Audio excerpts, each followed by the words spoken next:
Hey, it's good old boy Mike. This is good old boy Dave. From Sips, Suds, and Smokes. Sips, Suds, and Smokes covers wine, tea, coffee, distilled spirits, whiskey, scotch, beer, cigars. People whose first name starts with Q. Bad fake British accents. And we always take time to make fun of the people of Alabama.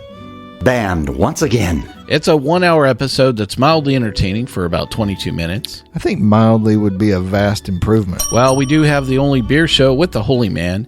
We talk about these products and rate them with our unique rating system, like our Suds 5 rating.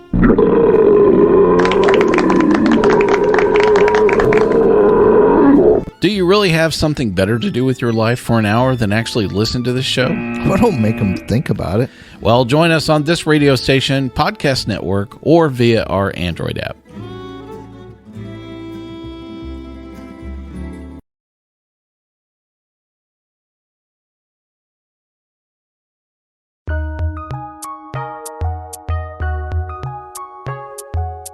Welcome to the Fantasy NBA Today podcast.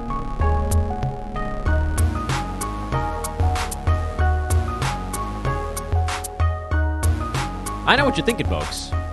Only 2 games yesterday. How in the world is Dan going to turn that into a podcast? But we're going to do it. I figure we can talk about the games, recap them somewhat quickly. I have a few thoughts on the Knicks with Kemba Walker coming back, other guys kind of waiting in the wings. I have a couple of thoughts on Detroit as well. Not a ton of worthwhile thoughts on the Wolves or the Warriors, but we'll touch on those. And then I thought I might do, and maybe we do this with different categories as we work our way through, but I the one that I always end up working with is points. We talk so much on this show about the value or lack thereof of points depending on kind of what kind of team you're building. And certainly from a roto standpoint, but also I would say in head-to-head, what is the value of the points category? Because there's a couple that's nuanced. It's not just points.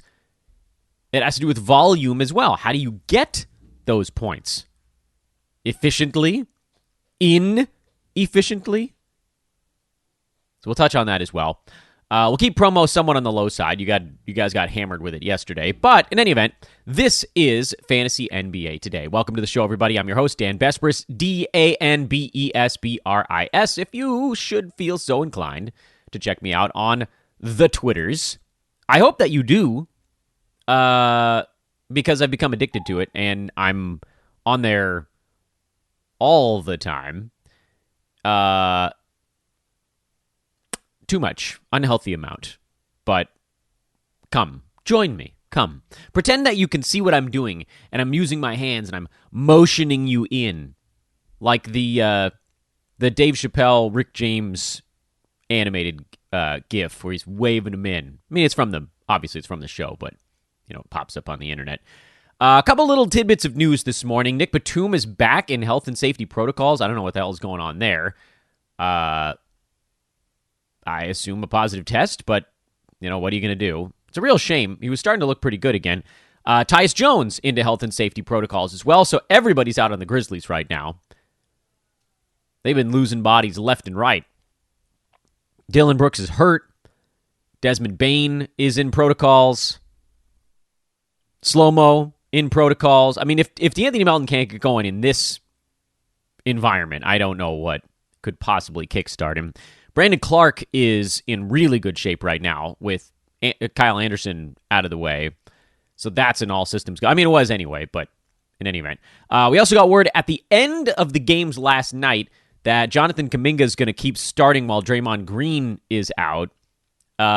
He's probably streamable, and we can talk about that when we discuss the Warriors. A couple of trade rumors floating around. Lakers shopping Talen Horton-Tucker, no surprise there. Kings shopping De'Aaron Fox, no massive surprise there. Marcus Smart cleared protocols, but his conditioning is not up, so he'll sit out one more ball game, and then he'll be back. So you got one more out of Dennis Schroeder if you feel so inclined. Let's start by talking about yesterday's ball games and then we'll kind of see how much time we either have or have to fill with other stuff. Because I can't do a 15-minute podcast today. I could, but I don't know. I feel like you guys want me to chew up a half an hour of your day. So I have a topic, don't worry. Minnesota beat New York on the road 112-110. Good ball game. Wolves got out in front. Knicks kind of fought their way back into it. This was another one of those Evan Fournier kind of out of nowhere games. And they're never completely out of nowhere because we know Fournier's been good in the past. And he's actually been better over the last, call it 2.5 weeks.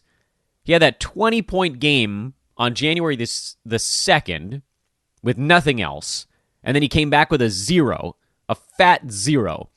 And then 41 against Boston, sat out the next ball game, and has gone 18-13, 18-6, and 27 since then. So he's actually been closer. And over the last 2 weeks, because of that, he's inside the top 50. Now, again, that is pretty heavily dependent on the 41-point outburst. When that game comes out of the averages, it's not quite so high, but it's still pretty good. He's like right around the edge of the top 100 if you pull that game out and just work with the other ones. He's shooting better. He's at about 50% over that stretch. Knocking down three-pointers and just generally being a little bit more aggressive. He's someone who's been, I believe, way over-rostered throughout this season, and I think that's probably still the case. Even if you were to take a shot on Fournier now, we have to also realize Cam Reddish is waiting in the wings, and he's going to be coming straight for Fournier's minutes. Now, maybe that was the thought with that trade, was just like put someone behind Fournier and make him fight for his stuff, and maybe it'll be a little bit better. I'm still not biting. I will pick up Kemba, however. He's a starting point guard on an NBA team. We've seen him disappear. We've seen him go passive. It seems like perhaps that runs in coincidence with his sore knee. I don't know what the Knicks are going to do about that. Do they have to make sure his minutes stay under 30? I assume he'll be sitting out every single back-to-back, so he's going to be a massive headache in head-to-head leagues. You probably don't need to pick him up there. But in Roto, if we know that he's coming into a game healthy, set to play some 28 to 30 minutes, I would start him in a Roto Games Cap format. Again, head-to-head, I don't think you can do it. Alec Burks now becomes an immediate drop, getting punted back to the bench, and he was horrible, so if just going to the bench wasn't evidence enough, the fact that he didn't do anything there solidifies it. And then Mitchell Robinson fouled out in 20 minutes of this ball game, dealing with Karl Anthony Towns. He's fine. Nerlens Noel's still out. Taj Gibson is not the answer there. He also fouled out, by the way, so both centers for the Knicks fouled out. But Robinson's actually been a little bit better lately, and I'd stick with that because it's trending at least a little bit the right direction. Got a few questions about Jared Vanderbilt over the last 2 or 3 days. He has been slow his last 3 or 4 ball games. However, he's still getting the minutes. There just weren't that many rebounds to go and get. 4 points, 7 boards, no defensive stats. That's the thing with a guy who's reliant on boards and defensive stats. If they go away, things turn ugly real quick. He'll be fine. If someone drops him, you definitely pick him up. If you think you can go trade for him, you could probably get him for someone in the right around 100 range, I would think. Unless the team that has him is super glued to him. And so for Minnesota, you just continue to start the starters. That's it. Start the starters. It's an easy solution there. Not much to talk about. Don't panic. Pistons at Warriors. This game was not as close as a 16-point outcome would indicate. Warriors blew the doors off in the first half and then just threw it into cruise control the rest of the way. On the Warriors side, we talked about Kuminga a little bit. He played 25 minutes, had 5 fouls. Probably would have played more if not for fouls and if not for the game being over early. Otto Porter got punted to the bench where he was ineffective. Kevon Looney, no points. Did have 10 rebounds. Not going to touch that one. Kaminga, he can be somewhat well-rounded. He's going to be very inconsistent. I think he probably falls into that 50-50 bucket, where for head-to-head, it doesn't really hurt you if you stream him while Draymond is out. For Roto, you do kind of have to get it on the right night. I think the Warriors have a soft schedule coming up, if memory serves, and I can punch that in while we're talking about it. Indiana and Houston coming up, and then Utah, Dallas, so it gets tougher. But next 2 ball games, if Draymond misses those on the back-to-back, that's tomorrow and the following day, they're probably pretty good ones to drop Kuminga in. And in fact, he's been pretty darn good last 3 or 4 ball games in a row. I think maybe we're a little overexcited about defensive ability. He's at 0.75 steals per game over the last 4, 0.75 blocks over that stretch as well. Not a great foul shooter. So that does limit the upside. That's why I think it's a 50-50 proposition. You kind of have to catch it on the night where the free throws are dropping, or maybe he doesn't even get to the line, or you catch him on the night where he gets 1 or 2 blocks as opposed to the night where it's 0. And again, it levels off in head-to-head, probably a little bit outside the top 100. But if you catch him on the right night in Roto, you could get the top 50 line and then dodge the top 175 line. I'm just not good enough to do it, so that's why I'm pretty hesitant there. As Detroit goes, Killian Hayes hurt his hip and had to leave early in this one. That meant plenty of Corey Joseph and, if a tree falls in the forest kind of thing. Pistons are not a good basketball team, and it's why for a month I've been talking about Kelly Olynyk, who just will not return. I am beyond frustrated by this. So let me loop back around to Kelly Olynyk and Jeremy Grant, because they are kind of the 2 things that need to be talked about with Detroit. The other stuff is pretty quick right now. Isaiah Stewart finally had a slightly better ball game here, 14-11 and a block on good shooting. Honestly, I think you can probably not worry about Stewart. I've dropped him in a couple of spots. I don't even know how I ended up with him in more than... He was not a guy I was targeting. I thought he was getting drafted too high. In one league, he fell, and I thought, all right, I'll take a shot here. I need a center, and it's been annoying. So I dropped him, and then he had a decent ball game. But even this one, it's not like, oh, no, you missed out on a massive... It's not that... I mean, this is a pretty empty double-double when it comes right down to it. So, Stewart, I don't think he's a must-roster guy. Hamadou Diallo is a guy you continue to start here as long as the other power forward options are somewhat limited, which they are right now because Olynyk and Jeremy Grant are still out. The reason I was down on Diallo, well, there's a few. First of all, he doesn't shoot the 3 ball. His percentages have historically been kind of bad, and his turnovers have been historically kind of high. He's been a little better on the field goal percent side until this ball game, which dragged him back down to kind of average over this warm stretch, but he's getting the minutes, so that sort of overshadows some of the things he does poorly. The other reason I was down on Diallo, and why I think he's been on and off of waiver wires, frankly, as well, in addition to the stat set stuff, is that we've all known Jeremy Grant and Kelly Olynyk were kind of looming over whatever he's been able to do. The arguments for Diallo is that maybe they just cut him loose in the second half if Olynyk or Grant get traded.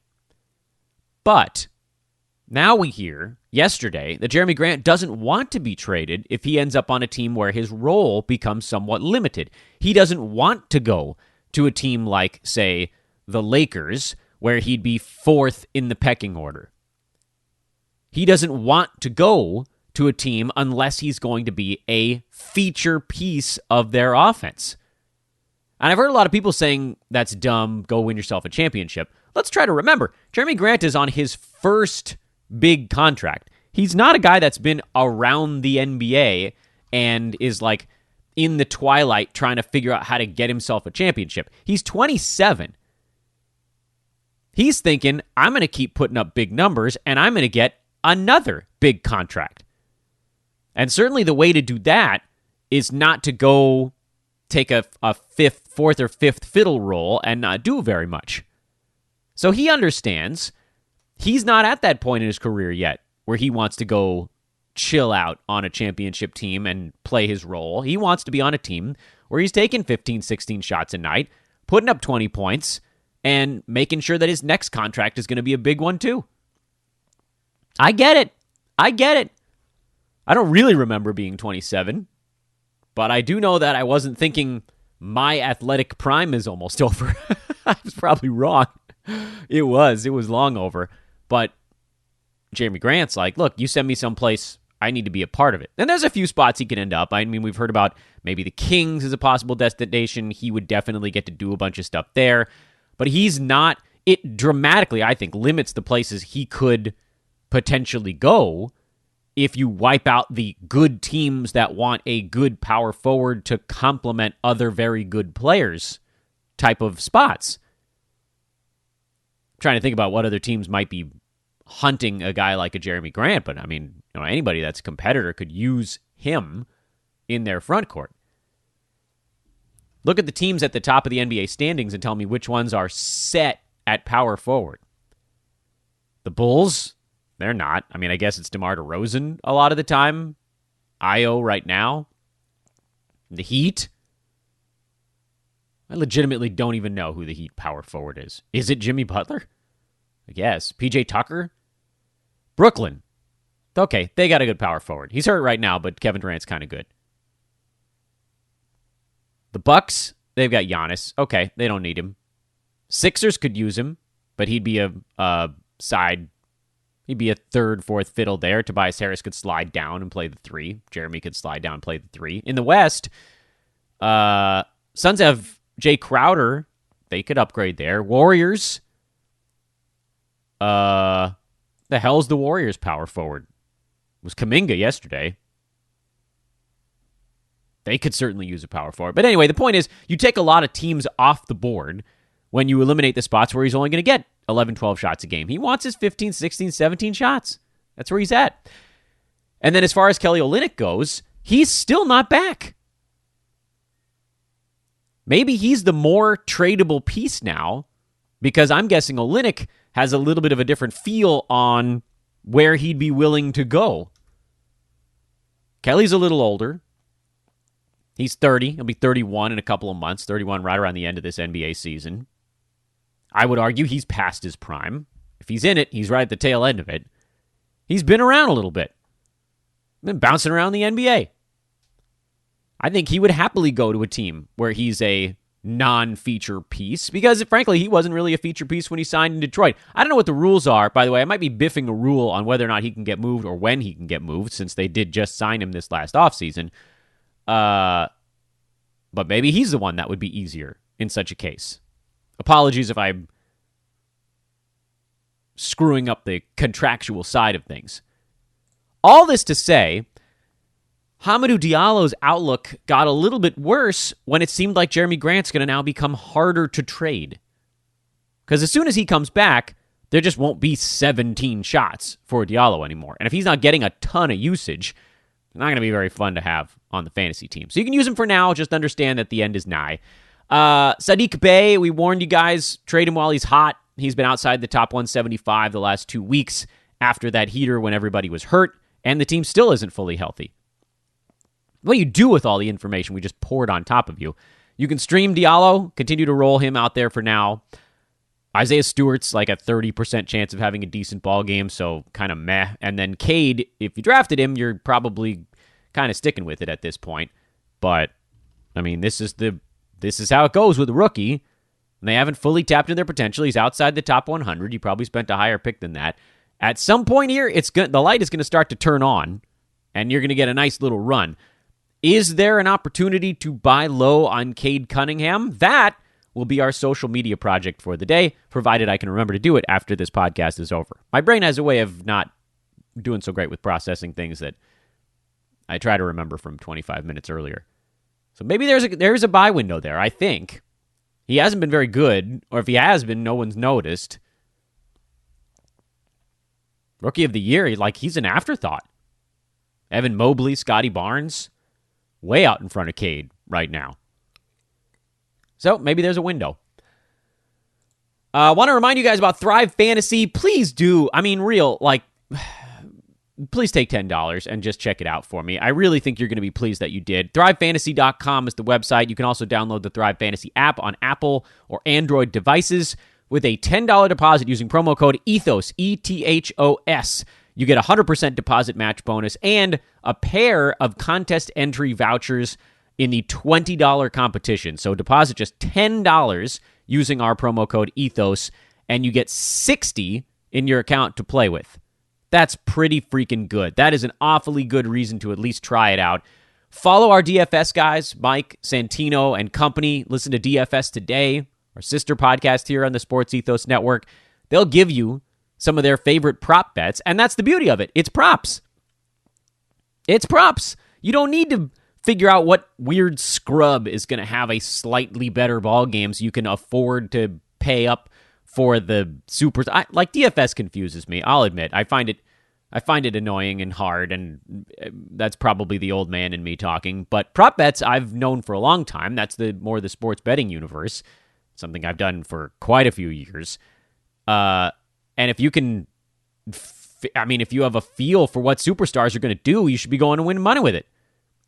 What's also nice about the way this works on Thrive is that you don't have to actually make a prop bet on 10 different guys. It's all sort of tied together. It's an aggregate. If you pick, they give you 20 to choose from. If you pick 10 and you're pretty warm on a particular night, you're going to win money. Pretty cool stuff. ThriveFantasy.com, Thrive Fantasy app. Prop up using promo code ETHOS, ETHOS. Join us over there. Let's have some fun, win some money. Here's the thing I wanted to talk to you guys about today. And maybe we'll, again, make this kind of a series, but I do think that I could probably use... I think we'll get some guests on for other parts of it. Like our buddy Adam Stock, very good with punt strategy in general. Adam King, who we talked to, we'll have him back on the show next week. He's on vacation right now. Very good at the punt big formula. But what I've always felt like I have an edge on in fantasy leagues is understanding the value of points in a different format. I don't generally punt points in head-to-head, because in head-to-head, their points are often tied to turnovers. It's not always the case, but there is a link there in a way that they're not necessarily tied with rebounds or assists or steals or blocks. Points are often tied to having the basketball in your hand and then subsequently giving the basketball away. You see this because guys at the top of the board have arguably the most points. They tend to be the highest scoring players in the NBA. And also the guys who have the most turnovers in the NBA. There are exceptions. So as I'm saying this, I don't want you thinking of the exceptions. Like Russell Westbrook is way down the board, and he doesn't score a ton, but he does turn the ball over a ton. Like, there are always going to be exceptions to this. And there are going to be some guys at the top that don't score a truckload, like LaMelo Ball's 19 and some odd points per game. Turnovers are still relatively high, but look, like the assists are kind of high. So yes. But as far as correlation goes, it's not zero. The guys that score tend to also be the guys that turn the ball over. So when you're in a head-to-head league, and you're basically, and here's the other, before I even transition to that, in a head-to-head league, the team that wins the week is very often the team that has more games played in a given week. That's a pretty straightforward concept, and in weekly leagues, it's a much easier one to think about, because like you got a guy who's got 4 games, and he's a top 120 player. You have a guy who has 3 games who's a top 90 player. You're probably going to go for the guy with an extra game. It's just about accruing stats. Of course, the problem there is, if you're the team with more games in a given week, you're also probably going to be the team with more turnovers in a given week. Again, it's not a one-to-one correlation. If you have more games, you're not always going to lose turnovers. If you have more games, you're not always going to win counting stats, but there is a correlation. So, when you put those pieces of information together, when you combine the data points that we just talked about, which is one, the team with the most games tends to have the most turnovers, and the team with the most games played tends to win the week, and the team that scores the most tends to have the most turnovers, it sort of behooves you to just say, I better just go get guys who score a ton.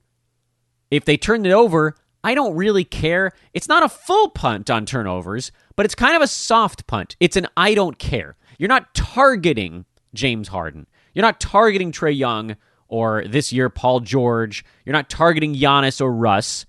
But if you end up with some of those guys, you don't really worry about it later in your draft. You're not like, oh, I better get a low turnover guy to balance this out. I'm going to be hunting extra games played throughout the year anyway, so meh, as the Simpsons say. M-E-H, meh. So I don't, in my head-to-head leagues, end up punting points all that often. Although in Roto, for whatever reason, I do end up bottom third in points. And a lot of this has to do with sort of the old man squad style. I'm not going for the buzzy guys that are out there scoring a ton. And by mid-season, I start to think, well, what would happen to my team right now if I did punt points? What if I like to call it the give up. It's not a punt because on draft night, I was more than willing to draft players that scored. If you were punting points, you'd generally be looking elsewhere. And your draft board would be totally different than everybody else's. The problem with doing that is if you hamstring yourself, you close yourself off to a number of opportunities throughout the season. It's best to just go get guys that are going to be ranked really high, and then if you want to punt something later on, you're going to have these crazy assets to trade to get the guys you want. It becomes really easy. Because at that point, everybody knows what everyone can do. You can trade down in rank and get the guy that fits your team better. But I thought for our brief discussion today, since it is such a short recap show, and we've got an extra 5 to 10 minutes to talk about it, I'd bring up what the board looks like right now if you were punting points. And again, I don't recommend this necessarily on the head-to-head side. I think it's really hard because then you have to win turnovers, and streaming becomes harder because you don't want to accidentally lose turnovers and blow up your whole strategy. But there is a way to punt points in any format and end up with a pretty damn well-rounded team. The board shakes up a little bit near the top, but I thought I'd give you guys just a couple of examples. First of all, up near the top, most of those guys see a very slight downtick if you're punting points. And so the names don't move all that much. Like KD falls a little farther than like Jimmy Butler. It just sort of, it mushes people together. Where KD is pretty far out in front of Jimmy on a per game basis without the punt, those guys are pretty close. And Steph is right there, and Freddie VanVleet's right there. LeBron kind of comes back to the pack a little bit. The one that doesn't is Jokic. He falls, but not as far. So Nikola actually number 1 by a slightly larger margin if you're punting points, believe it or not. But at number 8 is Chris Paul. Why do you think I always end up in a semi-punt point strategy? I take Chris Paul, who, by the way, beats his ADP even if you're not punting points, but just obliterates it if you are. He's number 8 on a per-game basis if you're punting points this year, and you could very easily have gotten him in the 3rd round. Boom. All of a sudden, you got a great foundation of percentages because he's a guard that shoots the field goal percent well. Free throws are in great shape. Turnovers are not very high. You won't have to worry about that because it's a punt points anyway. Steals are great. Assists are great. The only thing you're working on if you don't have... I mean, this is your 3rd round guy we're talking about here. Now, you have to think about this early on. Like, if you're punting points, how many threes are you going to end up with later in the draft? Your 1st round pick becomes a little bit more confusing. If you could end up with Jokic, you're actually in really great shape there, but you would have to have the 1st pick overall anyway. If you didn't, it's sort of a weird twist, like James Harden is actually a not bad punt points player this season, but you do need to fix the field goal percent at that point. Luckily, there are plenty of guys that can do that because the Time Lord, Robert Williams, is number 9 if you're punting points this year. You could very easily have had him in the 3rd or 4th round as well. Lonzo Ball is number 12 in a punt points this season. You could get him in the 4th or 5th round. Rudy Gobert, number 13, who you could have in the 2nd round. Miles Turner, Tyrese Halliburton, Rob Covington, Al Horford. Massive names in the punt points department. Draymond Green, who's the perfect center for it. And then things start to get really interesting because as you get into the middle rounds, you don't need points at all.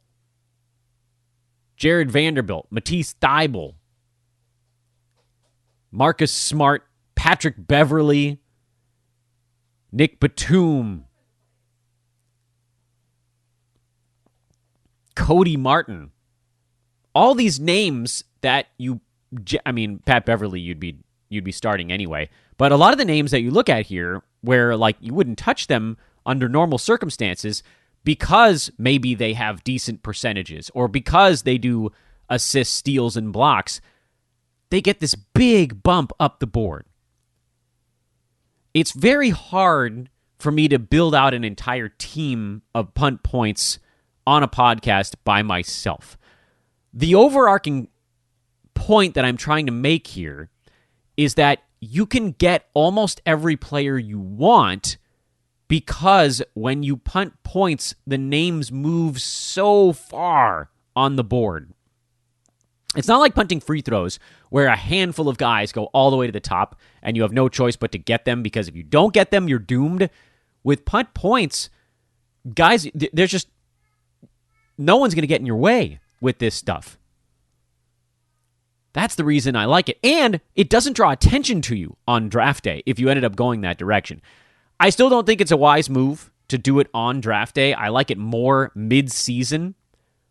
But like, for instance, I guess, Robert Williams is probably a really good example of it. Covington or Horford, those guys are also really good examples of it.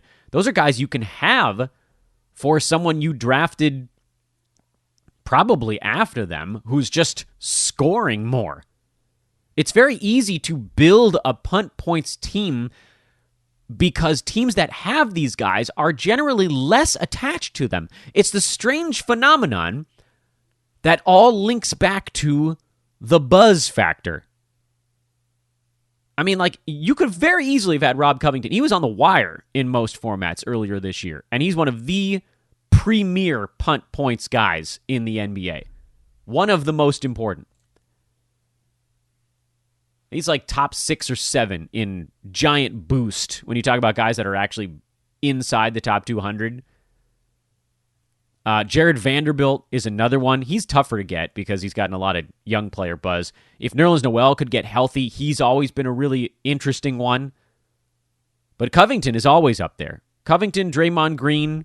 If you put those two guys on your team in a punt points build, you can get them in the mid to late rounds. Like, you're talking about guys that are big-time positive impact dudes in weird categories. You don't have that much to shore up. Covington's hitting you almost 2 threes a game as well. I think this is an underutilized strategy, and I think looking at some of this stuff right now to say, oh man, like I could have, if I was punting points, I could have had Chris Paul and the Time Lord and these guys, and if I wasn't worrying about this one looming category, all the players on the wire become so different as well. You could end up with like a whole team of top 50 type of guys and with almost no competition for them because of how much it moves people around. And I guess that's really the point of all of this is if you're punting something, does it move enough guys into a range where it makes your life easy? And I think with points, the answer is yes. Because there are so many guys that are outside the top 100, outside the top 80, top 90, that rocket into that mark that you're not fighting with people.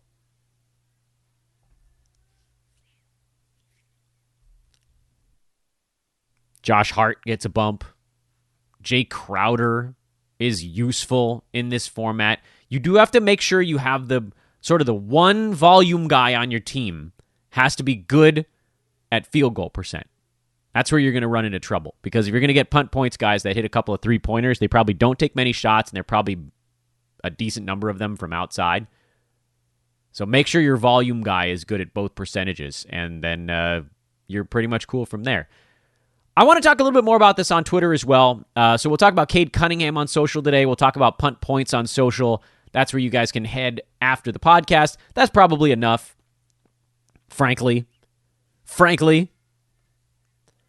Hey, make sure to go get something from our buddies over at manscaped.com. Promo code over there is Ethos20. I'm not going to tell you about all the different products today. I told you to be a light on promo day. We'll go a little heavier on promos tomorrow. Alternate. You get the easy one, you get the heavy one. You get the easy one, to get the heavy one. Hey, thanks to everybody that left a review on the show yesterday. And I will talk to you guys on Twitter. Again, it's at Dan Besbris, DanBesbris. Hey, while you're at it, follow the single best fantasy news feed on planet Earth at Ethos Fantasy BK. Fast, with analysis, smoking the competition. Those guys doing a hell of a damn job. Ethos Fantasy BK. I am again and Dan Besbris. I can say my own name. Fantasy NBA Today, the name of the show. And that'll be that. All right. See you later, everybody.